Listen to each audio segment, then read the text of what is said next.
How's it going? We're joined now by the driver, the number 88 Nationwide Chevrolet, the active driver wins leader here at Talladega Superspeedway, and the defending race winner, Dale Earnhardt Jr. Dale, obviously this track has a lot of special memories for you. Tell us a little bit your thoughts heading into Sunday's Geico 500. Yeah, we I guess just ready to start the race, get qualifying and everything done, and figure out how the weather's going to do, and just get going. You know, the practice here is a little bit of fun because you just get out there and see what kind of car you got, but you don't really know for sure till you get out there with 43 guys. Everything acts a little bit different once everybody's on the racetrack together, and so the anticipation to get out there in the race is very high. And whereas at other racetracks during Friday and Saturday, you really are working and grinding through practice, working on a lot of balance issues. We're not really dealing with any of that stuff here. So, you know, the real anticipation's ramping up for the race itself. Qualifying's is what it is. We'll go out there and see where we end up, and you know, think we got a pretty good car. I don't really know for sure how good it is. We did have to put a whole new front end on it, so I'm sure it's different one way or the other. I wouldn't expect it to be exactly the same. So hopefully those guys improved it just a little bit more, and we'll have a good race on Sunday. All right, we'll open it up to questions. We'll start here to your left with Tom. Hey, Dale. Tom Jensen, FoxSports.com. Your track record at plate tracks is so much better than anybody else. You've won 10 plate races. Nobody else active in the fields won more than 5. Why are you better than other people here? And does that cause you more pressure when you come here, or are you more relaxed when you come here? You know, it doesn't really feel like it's a lot more pressure. I don't know why. You know, I don't know what it is about myself, but I've had some really fast cars, and the car, you know, if I go back, and I won't force you to do it, but if I went back and looked at all the races that I ran here, there's some where the car just didn't have what I needed. Every driver wants their car to do something different, but there's races where we just didn't have the combination of car and driver, and then you know, in the races that we won, we certainly did. One of the things that helped me a lot was when RCR and DEI and Petrie formed the RAD racing program that was strictly dedicated to plate racing.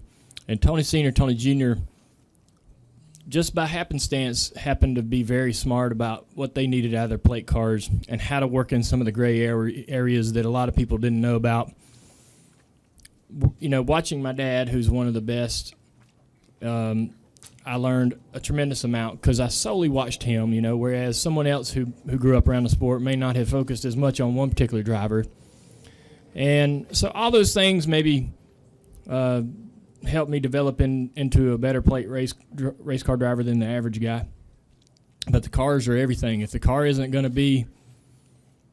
can't complete the passes that my mind mentally wants it to make, then I won't be as offensive and as confident in making those moves. I'll make those moves less often and put myself in a least likely position to succeed. So, you know, if I would go out there and drive the car and it's just not doing what I think I need it to do, then yeah, your confidence goes down, and you certainly aren't the big dog out there. And someone else sort of rises to the occasion throughout the day and throughout the event as the dominant car, the dominant driver, the guy with the best stuff.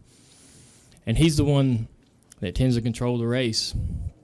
So you got to try to establish yourself as that guy all day long. And I've had more success doing it that way here lately than I have taking it easy or just taking care of my stuff till late. If you go out there and run real hard, I used to, when I was driving the Bud car around the 04, 03, 04, 05, when we was winning all them races, I raced as hard in the practice as I did in the race. And I think that in a sense, you kind of can set the tone early in the weekend with your competitors that this is who you're going to be out on the track. Plus, this is the car you've got. And when they start talking about who might be strong in the event before the event's even here, and you're one of those names on the list, they're thinking that you're a guy that they're going to be looking for, and that you're more likely going to get the drafting help when you need it and so forth. They're going to expect you to complete these passes and expect you to know what you're doing, and they tend to work with the guys that do that. I do. When I'm out there, I'm like, I think he knows what he's doing. I think he's got a good car. I'm going to push him instead of this guy. So that's sort of that starts at the early part of the weekend. And I think there was a time in around 2010 to 2008 to 2012 where we didn't race in practice. We just come here, make a couple laps by ourselves, and then we go race. And it just didn't feel like you'd really understood who you were or what your car was capable of doing before you got to the race. So now we're drafting a lot more. We're going to draft some more in this next practice if some guys will get out there. So that certainly helps. You get that confidence in your car in practice, and you get that confidence in yourself, and that bleeds over into the Sunday race. Just a quick follow-up. Will you know before the race whether you got the car, or does it take getting in the race to know if you got the car? Well, like I said, the car feels way different when you're out there with just 20 guys versus 43. It doesn't have the same. Nobody has the same speed. Nobody gets the same runs. The same things that develop in the race won't develop in practice. And that's hard for me to understand even why that is. But in the race, the car just does more, is capable of more, and it'll show you a little bit more than what you can see out there in just a little pack. And not everybody's running as hard, not everybody's pushing as hard to get to the front. So those things don't develop in the practice. You get a little idea of what your car can do, but not everything. All right, we're going to go to Reed, and then we'll come over here to the middle. Reed Spencer with the NASCAR Wire Service. We've had 8 races so far with the new package this year, and on a number of occasions you've gotten out of the car and talked about it, how much fun it's been to drive. From your point of view, for those of us who don't drive race cars, what's the fundamental difference that you've seen and felt this year between last year and this year? Yeah, a lot less grip. These cars are really harder to drive. To run a good lap at Richmond last week took a ton of discipline and self-discipline. Same thing at Texas, particularly the tracks where we have a lot of fall off and the tires get wore out and we get slow. There's so much more going on inside the car as far as what the driver's facing, what the driver's dealing with, how he's struggling with the car. There's so much more of that than we had in the past. With the spoilers on the back, those things, they didn't handle bad. They always drove pretty good, in the throttle all the time. If you're in the throttle all the time, you're obviously pretty comfortable. But, man, they were way harder to drive. And it seems weird to me, but it's what you want. It's hard. I don't know if it makes sense to someone who's not a race car driver, but that, you want it to be hard because all the guys in that garage think they're the best driver in the garage. And the harder we can make it, the better shot each one of them think they got at winning. Right? So all of us are like, make it harder, because that helps me. That's pretty much the mentality in there. And so, I think you see, in my conversations with the fans a little bit, they're seeing the cars move around. That's something they hadn't seen in a while. They're seeing the drivers wrestle with the cars more, which is important to I think, having a more exciting product. And if they can figure out a way to capture more of that, particularly with the television audience, I think we'll be going in the right direction. But, the cars are way slicker, harder to drive. They slide around on top of the track as far as in the past they felt forced into the track and felt very much more comfortable. We're going to go to the middle now to Don and then Jeff, and then we'll work our way over this way as well. I got you. Dale, Don Coble with the Florida Times Union. Every time we come to a plate track, everybody talks about having teammates. At Daytona, we saw how the Gibbs teams were absolutely locked into each other. Do you think that we'll see a lot more of that? Will the Hendrick guys work together? Do you have to do that to break these teams up? The Gibbs guys did it to perfection in Daytona. I think that we did a great job of that the last time at Talladega at the end of the season when I needed to win and Jeff was trying to protect his position. The other drivers certainly worked with each of us a lot more than we typically would. And I think it helped us and almost allowed us to achieve what we was trying to do there with win the race. But what the Gibbs guys did was good, and that's what you want to do. You don't start from 20th and all of you work together up through there. All of you have to find your way to the front on your own.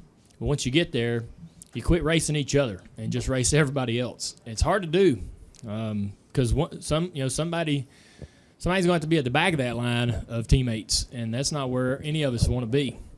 I'd rather be leading every lap, and I think all my teammates would certainly rather be leading every lap. Being the leader is so much easier than trying to hold off everybody that's going to get these runs, because all they're going to keep doing is trying to get runs, get up beside you over and over and over. And if you're third, fourth in line, you may run side by side with somebody on your door for 20 laps, 50 laps before somehow your line can break free or that whole line dominates the particular line you're in. So it just depends on how it works out. We can't sit there and run, we can't sit there in 10th place and work together because we're just going to run in 10th. You got to get to the front on your own. And once you get there, hopefully you find your buddies up there with you. And then once you are together in the lead or toward the lead, you take care of each other a little bit better. If somebody tries to make a move, one thing that I did last time, I had to win the race. So we got all single file up on the high side, and I was just sitting there around 6th or 7th or 8th, and I had to get to the front. And we all know if you pull out, you go to the back. But Jimmy was running around 10th, and I knew he would let me in line. So I could be more aggressive in trying to pass to go up toward the front and find my way toward the front, and then we did. We got up in there in the top 3 and top 2, and that led to us being in the right position on those last final restarts to actually have a shot at winning. But you can work together a little bit, but you have to find your way to the front independently more so. But again, if we get in those single file lines where we're trying to hold everybody in their position, like if the leader goes up to the top to basically see if everybody will run there, and then anybody that drops out of line is screwed. So the leader's wanting this to happen because he'll lead and not face any real challenge. So that's perfect for the leader. And if you got a teammate running 10th and you're in 5th, you can be aggressive and try to screw that whole plan up, knowing that teammate might let you in if you happen to not make the right move and start to get shuffled to the back on your own. I hope that made sense. We'll go to Jeff, then Kelly, then Ryan. Jeff Gluck from USA Today. Dale, you had previously spoken about the lug nut issue and your concerns over it, and didn't get fined, by the way. Yeah. So congratulations on saying it nicely enough. But it was cool. I didn't get fined. But what do you think now that they've sort of changed the policy? Is that a satisfactory solution, or do you see it as more of a Band-Aid for now, or how do you see that? I think it's a step in the right direction. It's not all the way there, and I don't think NASCAR has the technology to go all the way there, but I think it's something that they're interested in improving over time. The only way we could fix it today is to put all those officials back on pit road. That's not an option. And so facing that, I think that they did what they could do today. And I think that they will look at ways to have new technology come into the sport to be able to further observe what's going on throughout the event, so that they can ensure that everybody's doing what they need to be doing, what they should be doing on pit road. So I think I'm glad that they. For a while it was. You had half the people arguing that it policed itself, and then you had another group over here that thought it was a safety issue. And it appears that we have everybody on the same team, which I think is great for moving in a better direction. So I'm happy that they're making some choices that are good for the drivers. Go back here to Kelly, then Ryan. Kelly Crandall from PopularSpeed.com. Dale, Talladega has always been special to the Earnhardt family, the fans down here. But given the success, do you ever let the ones maybe the races that got away, or when you didn't have the car that you needed, or maybe didn't make the moves that you could have to get up there, does that ever bother you when you walk out of here because of how special this place is? I have only one I can remember is last year's. I done forgot all the other ones.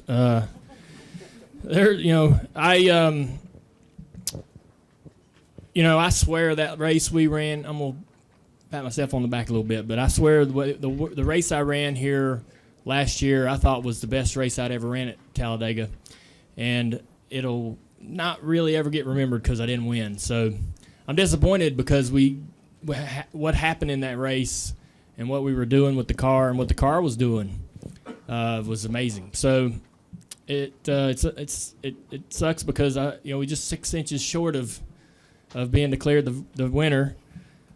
And I can't even, we've lost a lot of races here, but I can't even remember any of them that stand out like that. So that was frustrating because that was actually the anniversary of my father's last win, and man, I'm a bit envious. He gets so much credit for what a race that was and how we came back and all that stuff. And man, I thought I was writing my own little story here last fall, but it just didn't work out for me. So we'll have to try again this weekend to see if we can write it again. Hopefully get the win. We're going to go in the middle to Ryan. Ryan McGee, ESPN. When Tony was in here earlier, he was talking about Drivers' Council and this idea of communicating and how the owners have this group and the drivers have this group and there's NASCAR and the manufacturer, whatever, and the balance of defending what you need, but also the compromise. Can you speak to that a little bit? Like how does that communication work, and could it be better? Yeah, I think what we're doing is pretty amazing. The conversation, at first it was NASCAR and the drivers getting together. That was incredible. We thought we'd never really have that opportunity to really sit down and spend time with everyone that needed to be in the room in the same room. And NASCAR, to their credit, man, really puts a lot of preparation into those meetings. They do a lot of work that they could put on the drivers, but those meetings are very well done, and they're very productive because of a lot of the efforts that NASCAR puts into preparing for the meetings themselves. So the council is great in that regard. We just now started this opportunity to talk more with the RTA and the competition committee, which is really helping NASCAR, the teams, and the drivers, because the drivers all come in there and say, these are the parts and pieces we want. Well, then the owners come in and talk to NASCAR and say, well, those parts and pieces aren't stuff we really want. So we can't have that going on because nothing can get done. So we talk to the teams, and we allow them to be the parts and pieces guys, the detail guys.